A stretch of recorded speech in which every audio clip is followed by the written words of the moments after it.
On May 5, 2013, Dhaka was paralyzed by a massive assembly of the Hefazat-e-Islam movement. Tens of thousands of protesters converged on the capital's commercial heart, centering their weight here at the Shapla Square monument. Miles away at the Jatraberry Point, a young madrasa student named Motijheel was following orders. He spent his morning at a peripheral blockade, managing a small slice of the city's outskirts, far from the central tension. That changed at midday. Specific instructions arrived from senior clerics. All outer groups were to abandon their posts and move immediately to the central hub at Motijheel. This single command pulled the protesters from the outskirts, funneling a scattered movement into a high-density cluster at the city's core.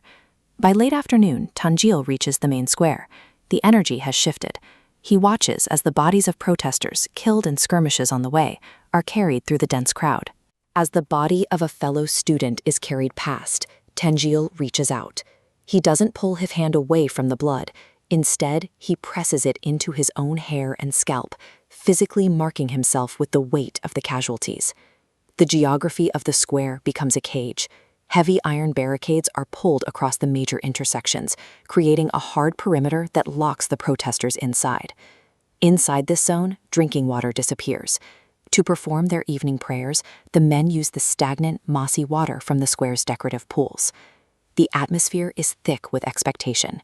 When his teacher asks if he is prepared to die, Motijheel borrows a phone to call home. He tells his mother he is safely at his madrasa, hiding the reality of his position.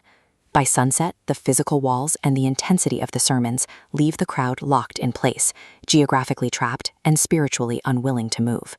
Deep in the night, the raid begins. Motijheel is jolted awake by a sudden, deafening onset of noise and light as the police and paramilitary move in. Panic takes over. In the middle of a stampede, Motijheel makes one last call to his mother, warning her he likely won't make it home. He loses his companions in the dark. Blinded by the confusion, he trips and falls hard onto the street, completely alone as the crowd surges around him. He looks back and sees the scale of what is coming. Armored vehicles are advancing in a row, their headlights cutting through the smoke just 30 feet from where he fell. The mechanized scale of the raid breaks the movement apart. The organized front vanishes, replaced by thousands of individuals scrambling into the dark to survive. Motijheel tries to help a fallen man, but as he lifts him, blood pours from the man's mouth and onto Motijheel's feet. He dives under a parked truck to hide. From the pavement, he watches the boots and shields of marching police officers as they move past his hiding spot in a synchronized line. Above the sound of the marching, the stage speakers are still active. A voice echoes over the square, pleading with the crowd to remain calm, even as the perimeter collapses. The hiding spot fails. Hands reach under the truck and drag Motijheel out into the open, where an officer kicks him in the back with a heavy boot. An officer from the Rapid Action Battalion pins him down. He mocks the boy, asking if he was paid to be there and if he intends to make his parents orphans. The assault is dual-layered. After the physical kick comes a verbal interrogation, targeting his family and his motives in an attempt to strip away his resolve. Motijheel is eventually allowed to flee.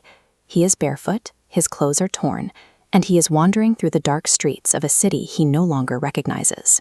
He finds an ATM booth and begs the security guard to let him inside for shelter until the sun comes up.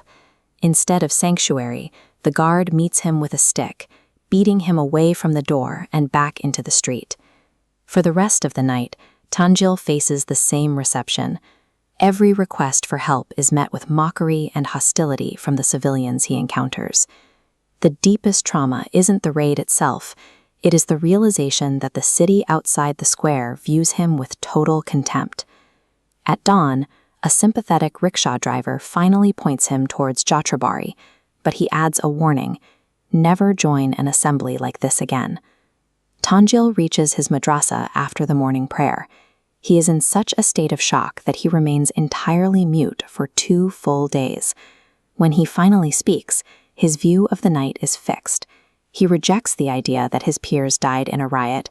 He views them as martyrs waiting for a final divine judgment. The raid cleared the square, but the events of May 5th left a different legacy. For survivors like Tanjil, the trauma of that night incubated a quiet, permanent radicalization that the state could not dismantle.